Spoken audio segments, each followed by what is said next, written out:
Good afternoon, all. And this afternoon's video is a story to debunk the basis on which RFK Jr. is proceeding to impose an autism registry on all of us, whether or not this is an autism registry in form, i.e., he has backtracked, or whether it's an autism registry in substance. It's still going forward, they're just not calling it an autism registry. And my story today is called Two Fires, One Light. So let me tell you a story.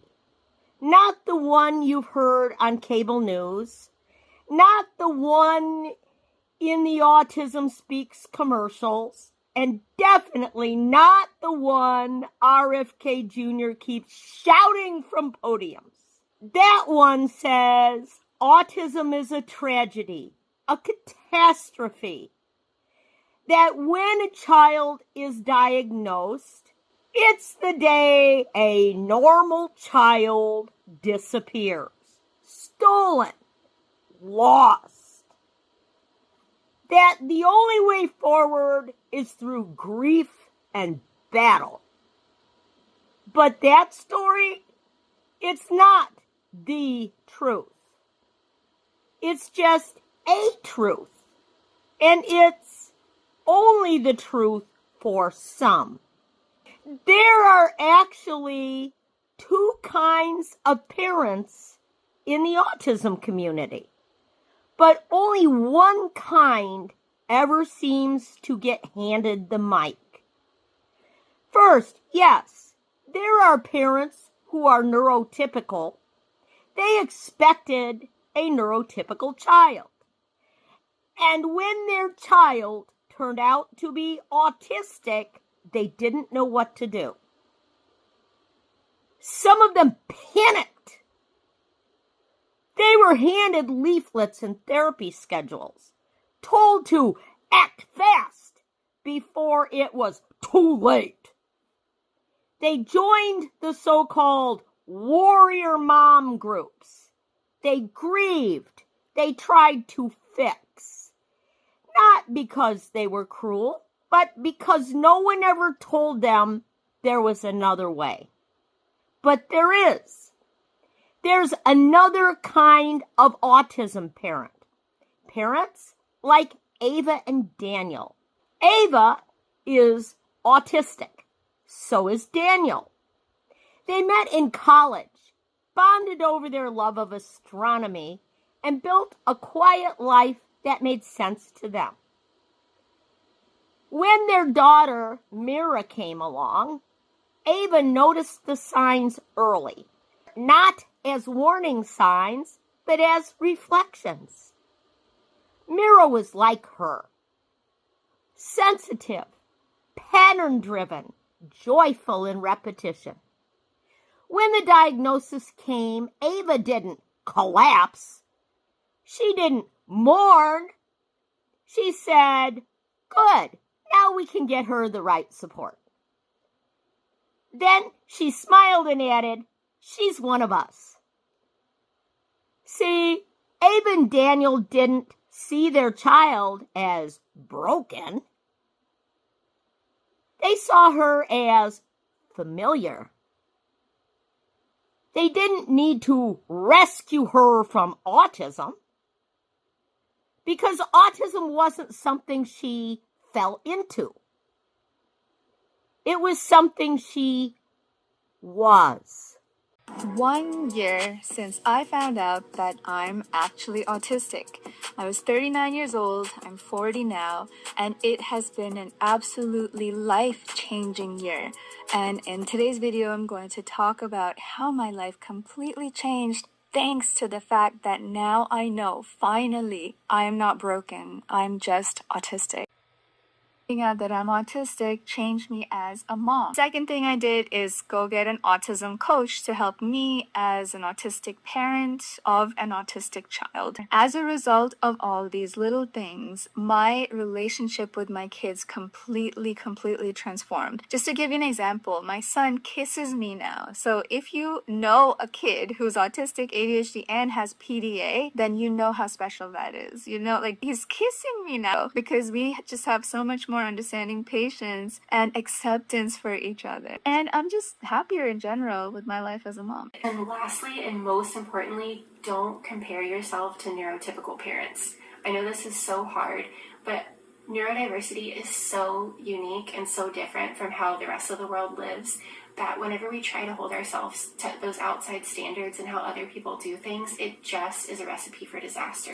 There's so many different ways to be a parent, and the way that you parent is probably what your kid needs because they're most like you. So check in with yourself, make sure that you're not playing the comparison game and that you're finding your own strengths to celebrate while giving yourself so much grace and compassion. Hey, I'm Orion and I'm autistic.